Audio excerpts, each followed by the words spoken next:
Magandang gabi mga masters, bali ngayon po ay 4 na videos po ma-upload ko po sa aking YouTube channel. Tama nga mga masters, 4 na videos nga po ang ma-upload ko po. Yon, what's up mga masters, nandito na naman tayo sa panibagong araw, panibagong kabanata na naman ang pagsasama-samahan natin ngayon guys.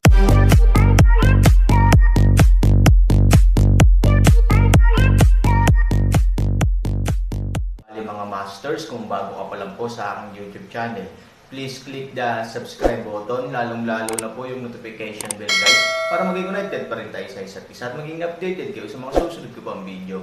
Bali mga masters, bago natin umpisahan ng kwento ay mag-shoutout po muna tayo para sa mga solid nating tagapakinig. Shoutout kay Robert Tolentino at shoutout kay RB Tuya. Yun na nga mga masters, no? Bali hindi na ito patagalin. In 3, 2, 1, let's go! Mga master, magbabalik tayo sa pag-upload ng 4 na videos everyday simula ngayon araw. Salamat sa solid na pagsuporta mga master. Kabanata 3,406 hanggang 3,410. Matapos maghanap ng mabuting nurse para kay Sugoyaw, umalis si Aaron sa ospital. Sa gate ng ospital, nasagasaan ko ang pamilya So. Ang matanda at si Aaron ay dumaan ng walang anumang abnormal na pakiramdam, dahil ngayon ay hindi niya kilala ang Aaron. Si Aaron ay bahagyang kumunat ang noo, dahil alam niya kung paano namatay ang matanda, kaya hindi niya namamalayan na ginamit ang kanyang banal na sentido upang siyasatin ang katawan ng matanda. Isang kakaibang kababalaghan ang hindi maintindihan ni Han Sanchen. Karaniwan, ang matanda ay maaaring mabuhay ng hindi bababa sa 10 taon, ngunit pakiramdam ni Han Sanchen na ang kanyang katawan ay hindi magtatagal. Matapos ang muling pagsilang ng Aaron, maraming bagay ang nagbago, ngunit karamihan sa mga dahilan ay dahil ang Aaron ay namagitan, kaya't babaguhin ito ang orihinal na track ng pag-unlad ng mga bagay. Ngunit ang kalagayan ng pamilyang Su ay hindi maaapektuhan ng anumang dahilan. Ano ang problema? Masasabi ba natin na ang mundo pagkatapos ng muling pagsilang ay hindi kasing simple ng inaakala ng Aaron? Nang dumating ang matanda sa ward, nakita niya si Sugoyaw na binugbog ng itim at asol. Wala siyang masabi kundi bumantong hininga. Bagamat ito ang pinakahinamak na panganay na anak ng pamilya So, nasugatan siya dahil sa pamilyang So. Dad, nalaman mo ba kung sino ang nagtaksil sa pamilya So? Tinanong ni Sugoyaw ang matanda, bagamat nakilala na niya si Sugwalan bilang ang taksil ng pamilya So, walang paraan para mahatulan si Sugwalan ng walang matibay na ebidensya. Matagal ko nang nakilala si Yang Guangyuan, ngunit hindi niya inaamin na nakikipag-ugnayan siya kay Sugwalan. Sabi ng matanda, ang 2 taong ito ay kasabwat. Siyempre, hindi niya ito aaminin.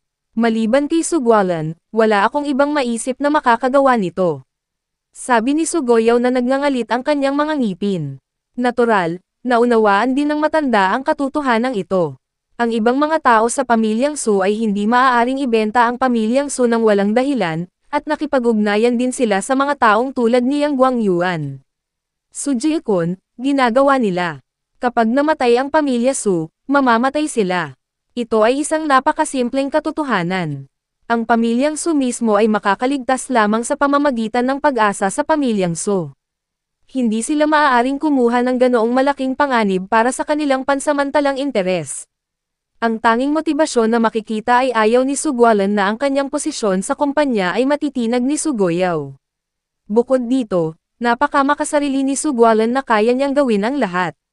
Hindi karaniwan para sa kanya na ipagkanulo ang pamilya Su para sa kanyang sariling kapakanan. You can rest assured to recuperate. Tiyak na malalaman ko ang bagay na ito. Kahit sino man ang magtaksil sa pamilyang Su, babayaran ko siya ng mabigat na halaga. Sabi ng matanda, sa mga salita ng matanda, magaan ang loob ni Sugoyaw. Hanggat kayang bayaran ni Sugwalan ang halagang nararapat sa kanya, makakakuha siya ng magandang deal. Nga pala, gaano kalaki ang tiwala mo sa kumpanya ng Fengchen? Maaari mo bang pag-usapan ang tungkol sa pakikipagtulungan? Tanong ng matanda kay Sugoyaw. Bagamat siya ay nag-aalala tungkol sa pinsala ni Sugoyaw sa isang tiyak na lawak, ang mas mahalagang bagay para sa kanya ay ang makipagtulungan kay Fengchen. Pagkatapos ng lahat, ito ay isang bagay na may kaugnayan sa kinabukasan ng pamilyang So. I'm sorry, malaki ang pagbabago sa mukha ni Sugoyaw. Anong problema? Pati ang matandang lalaki ng pamilya So ay natarante rin. Kanina lang dumating ang kaibigan ko, ngunit nakalimutan kong tanungin siya tungkol sa saloobin ni Feng Chen kay Yang Guangyuan. Sinabi ni Su Goyaw na may hitsura ng pagsisisi, na iniisip lamang ang tungkol sa kanyang paghihiganti, nakalimutan niya ang isang malaking bagay. Nang makita sa mukha ng matanda ang ekspresyon ng reklamo ay mabilis niya itong binawi. Pagkatapos ng lahat, si Su Goyaw ay nakahiga pa rin sa kama ng ospital, kaya hindi siya maaaring maging masyadong malupit. Bakit hindi mo siya tawagan ngayon? Kung tutusin, masyadong importante. Sabi ng matanda, hindi nang ahas si Su Goyaw na pabayaan ang bagay na ito. Kung tutusin, sobrang pahalagahan siya ng matanda dahil sa pagtutulungan. Kung ang kooperasyon ay nawala, ang matanda ay hindi pupunta sa ospital upang makita siya. Para sa kanyang sariling halaga, alam na alam ni Su Goyaw, at alam din niya kung paano higit na laruin ang halaga, kung paano hahayaan ang matanda na talagang bigyang pansin ito. Welcome Summer, ibigay mo sa akin ang cellphone mo, sabi ni Su Goyaw kay Ivory. Ibinigay ni Ivory ang kanyang mobile phone kay Su Goyaw nang walang ekspresyon. Para sa kanyang lolo, hindi niya gaanong naramdaman ang pagmamahal sa pamilya, dahil simula nang maalala niya, mas naging partial ang lolo sa ibang mga bata sa pamilya, lalo na sa mga lalaki. Gayunpaman, bagaman hindi siya binigyan ng labis na pabor ng ama ni Su, hindi siya gumawa ng anumang bagay upang mapahiya siya. Aaron, may itatanong pa ako sa'yo. Ngayon ka lang umalis sa sobrang pagmamadali na kalimutan kong itanong, sabi ni Su Goyaw pagkatapos tumawag. Huwag kang mag-alala, hindi pa nakikipagtulungan si Feng Chen kay Yang Guangyuan. Alam ni Aaron kung ano ang gusto niyang itanong at direktang sinabi. Ang pangungusap na ito ay nagpaginhawa kay Su Goyaw at nagpatuloy sa pagtatanong, malapit na akong ma-discharge. Kailan ka maaaring tumulong na ayusin ang pakikipagpulong kay Boss Feng Chen? Sa katunayan, nagpasya na ang Aaron na makipagtulungan kay Feng Chen sa bagay na ito. Siyempre, ang pangunahing layunin ay tulungan si Su Goyaw na mapabuti ang kanyang katayuan sa pamilyang So. Sa paggawa nito, nakakaawa si Su Goyaw. Hindi mahalaga ang pamilya ni Su o si Jiang Lan, lahat sila ay tinatrato siya bilang isang basura. Para itong si Aaron na hinamak ng lahat ng panig noong una siyang dumating sa Yuncheng. Bukod dito, kung si Su Goyaw ay may pagkakakilanlan at katayuan sa pamilyang Su, magkakaroon siya ng mas magandang buhay sa tag-araw, walang problema. Maaari mong alagaan ang iyong sarili ngayon. Sabi ni Aaron, salamat. Salamat. I retreat kita ng hapunan paglabas ko ng ospital, excited na sabi ni Su Goyaw. Sa ilalim ng garantiya ng Aaron, ganap na gamaan ang loob ni Su Goyaw. Bagamat hindi niya alam kung bakit siya naniniwala sa Aaron, ang kanyang intuition ay nagsabi sa kanya na hanggat nangako si Aaron, hindi siya kailanman magkakamali, tatay, tapos na. Pagkalabas ko ng ospital, ipapakilala ako ng kaibigan ko sa amo ni Feng Chen, sabi ni Su Goyaw. Sa takbo ng tawag ni Su Goyaw sa telepono, nakasimangot na ang ama ni Su. Sa mga salita ni Su Goyaw, malamang na mahulaan niya ang sinasabi sa kabilang dulo ng telepono. Ngunit sa ganoong posisyon ni Su Goyaw, paano niya nalaman ang ganoong papel? Naglakas loob na tapikin ang dibdib, tinitiyak na hinahayaan niya ang maraming libong amo at si Su Goyaw na magkita, hindi ito kayang gawin ng mga ordinaryong tao. Sino ang kaibigan mo? Napakalakas ng mukha ng matandang anak na lalaki. Humingi ng paraan. Sa isang mahinang ngiti, sinabi ni Su Goyaw, Itay, hindi ko alam kung gaano kalakas ang kaibigan ko, ngunit sigurado akong napakaganda ng relasyon niya sa boss ng kumpanya ng Feng Chen. Hanggat nandyan siya, ang So ang pamilya ay magkakaroon ng malaking posibilidad na makipagtulungan kay Feng Chen. Sa mga salitang ito, tumingin sina Su Goyaw at Yu Guang kay Ivory. Alam niyang tutulungan ni Aaron ang sarili niya dahil kay Ivory. Maingat na pinag-iisipan ni Su Goyaw kung ano ang gusto ni Aaron para kay Ivory, ngunit pagkatapos na sakupin ang kanyang utak, hindi niya maisip ang tunay na layunin ni Aaron. Dahil sa pananaw ni Su Goyaw, ang dalawang taong ito ay mga bata lamang, hindi dapat ganoon ang ideya ng Aaron tungkol kay Ivory. Kahit na ang Aaron ay may ganitong kahilingan, sa kanyang kakayahan, dapat siyang magkaroon ng higit pang mga pagpipilian, sa halip na ilagay ang ideyang ito sa isang hindi pa gulang na Ivory. Kaya kalaunan, Sumuko si Sugoyaw sa pag-iisip tungkol sa bagay na ito at tiningnan lamang ang mga benepisyo, ibig sabihin, maaaring makatulong sa kanya ang Aaron. Kahit na may espesyal na libangan ang Aaron at may kakaibang ideya tungkol kay Ivory, tatanggapin ito ni Sugoyaw. Kung tutusin, kung kaya niyang bumwelta sa pamilya Su at kung magagawa niyang magkaroon ng magandang kinabukasan ang pamilyang Su ay nakasalalay sa mga salita ni Aaron. Hindi nagtagal sa ospital ang matanda. Bago siya umalis, sinabi niya kay Sugoyaw na dapat niyang bigyang pansin ang pagunlad at pakikipagtulungan ni Feng Chen anumang oras, at dapat walang pagkakamali. Alam din ni Sugoyaw na nang dumating ang matanda upang makita siya sa ospital, wala siyang pakialam sa kanyang kalusugan, kaya hindi niya inaasahan na may sasabihin ang matanda tungkol sa kanyang kalusugan. Makalipas ang 3 araw, sa wakas ay na-discharge na si Sugoyaw. Walang sino man sa pamilyang Su ang sumalubong sa kanya, at walang nagpadala ng mabuting balita. Si Aaron, sa kabilang banda, ay dumating sa ospital ng napakaaga upang dumaan sa mga pamamaraan ng paglabas para sa klase ni Sugoyaw, na naging dahilan ng pagkalito ni Sugoyaw. Aaron, mas maganda para sa kanya. Ang puso ni Sugoyaw ay mas kakaiba kung bakit niya ito gagawin. Bago ang kanyang muling pagsilang, si Sugoyaw ay hindi maganda sa Han 3,000. Ngunit alam ng Aaron na karamihan sa mga dahilan ay dahil sa Jianglan.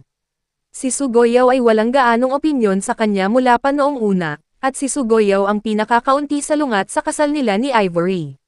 Dahil siya ang magiging biyenan, makatuwirang tretuhin siya ng maayos. Kailan mo hahanapin si Yang Guangyuan? Pagkatapos ng paglabas, tinanong ni Aaron si Sugoyaw. Nang marinig ang 3 salitang ito ni Yang Guangyuan, nagalit ang mga mata ni Sugoyaw. Ang pamilyang Su ay nakikipagkompetensya kay Yang Guangyuan sa loob ng maraming taon. Ang taong ito ay napakaraming maruming paraan, at nasaktan niya si Sugoyaw ng higit sa 1 beses. Hindi kailanman naisip ni Sugoyaw ang paghihiganti, dahil alam niyang wala siyang kakayahan sa aspetong ito. Ngunit ngayon, sa tulong ng Aaron, iba na ang sitwasyon. Gayunpaman, nag-aalala pa rin si Sugoyaw. Pagkatapos ng lahat, si Yang Guangyuan ay nakakakilala ng maraming tao sa kalsada. Kung ang mga taong ito ay kasangkot, ito ay magiging isang partikular na problema. 3,000, alam ni Yang Guangyuan ang maraming tao sa kalsada. Ang mga taong ito ay hindi madaling pukawin. Nagbabala si Sugoyaw. Han 3,000 magaan ng ngiti. Mga tao sa kalsada, hindi madaling pukawin. Ngayon, ang daan ba ni Mo Yang ang may huling say sa daan ng Yuncheng? Ano ang isang Yang Guangyuan lamang? Kahit nakilala niya talaga si Mo Yang at may magandang relasyon sa kanya, hindi kayang masaktan ni Mo Yang ang Aaron dahil sa kanya. Panahon na para ipakita sa iyo ang mundo. Nakangiting sabi ni Aaron. Tingnan ang mundo. Ang pangungusap na ito ay naguguluhan kay Sugoyaw. Bilang isang may sapat na gulang, hindi pa ba niya nakikita ang mundo bilang isang bata? Gayunpaman, kapag iniisip mo ang tungkol sa iyong pagkakakilanlan at ang mga taong kilala ni Aaron, si Sugoyaw ay hindi kwalipikadong pabulaanan. Si Wan Yi ay nakakita ng higit pa sa mundo kaysa sa kanya. Hindi ba't nakakahiya? Pagkauwi at ibinaba ang kanyang mga bagahe, hiniling ni Aaron si Sugoyaw na magmaneho patungo sa tirahan ni Mo Yang. Kung tutusin, Boss N na ngayon ng Feng Chen Company si Bruce Lee kaya hindi siya pwedeng maging driver. 3,000, anong ginagawa natin dito? Pagkarating sa Villa area kung saan matatagpuan si Mo Yang, nagtanong si Sugoyaw. Kung makakatagpo ka ng isang kaibigan, mauunawaan mo na ang Yang Guangyuan ay wala. Nakangiting sabi ni Aaron. Biglang kumabog ang puso ni Sugoyaw. Alam niya kung sino ang nakatira sa villa, ngunit hindi siya makapaniwala na kilala ng Aaron ang mga ganoong tao. Natatakot na sundin ang Aaron. Sa oras na ito, kahit na si Sugoyaw ay nasa hustong gulang na, ang kanyang kaisipan ay hindi maihahambing sa Aaron, at siya ay puno ng tensyon at pagkabalisa. Pagkatapos ng lahat, ang katayuan ni Mo Yang sa Yuncheng ay hindi nakikita ni Sugoyaw nang tumangala siya. Nang mapansin ni Han Sanchen ang kaba ni Sugoyaw, nakangiting sinabi niya, huwag kang matakot. Hindi kanya kakainin. Napalunok ng laway ang uhaw na si Sugoyaw at nagtanong, ayaw mo talaga akong dalhin para makita si Mo Yang? Anong kakaiba? Kakaiba bang makita si Mo Yang? Sabi ni Aaron. Kakaiba. Para kay Sugoyaw, ito ay higit pa sa kakaiba. Ito ay hindi kapanipaniwala. Hindi niya akalain na balang araw ay makakausap niya ang mga taong tulad ni Mo Yang. Kung maaari niyang maging kaibigan si Mo Yang, sino pa sa pamilyang So ang maglalakas loob na tingnan siya ng mababa at ituro ang mga daliri sa kanya. Maging si Sugwalan, na nagtuturing sa kanya bilang kanyang kaaway, ay hindi na maglalakas loob na magreklamo tungkol sa kanya mula ngayon. Nasa Yuncheng si Mo Yang, pero top man. Siyempre, bihira lang, sabi ni Sugoyaw. Walang pakialam na ngumiti si Han Sanchen. Mahirap para sa kanya na iugnay ang imahe ni Mo Yang sa may-ari ng snack bar. Ngayon, si Mo Yang ay napakataas ng loob, ngunit si Mo Yang, ang may-ari ng snack bar, ay isang taong madalas magsigarilyo. Kahit minsan ay nag-alinlangan si Han Sanchen kung ang taong ito ay isinilang na muli. Kung hindi, paano magbabago ang kanyang pagkatao? Sa harap ng villa kung saan matatagpuan ang Mo Yang, direktang pinindot ng Aaron ang doorbell. Bago dumating, hindi ipinaalam ni Aaron si Mo Yang, kaya nang bumukas ang pinto, tiningnan sila ng nakababatang kapatid na lalaki ng masamang tingin, sino ka at ano ang gagawin mo? Tanong ng nakababatang kapatid kay Sugoyaw.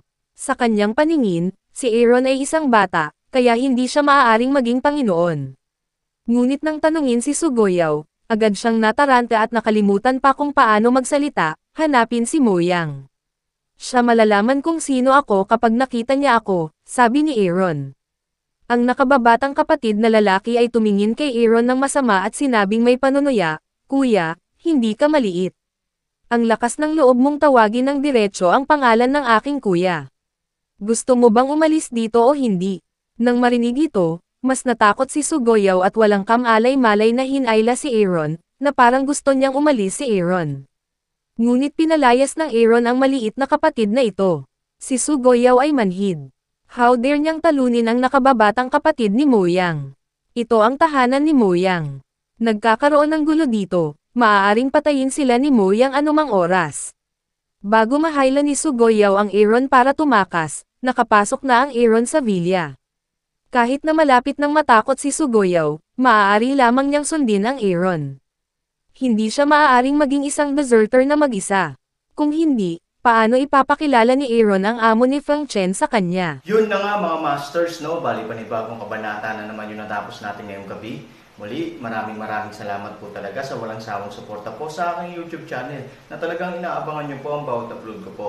Bali mga masters, magkita-kita ulit po tayo bukas ng gabi at ngayon po ay magpapaalam po muna tayo.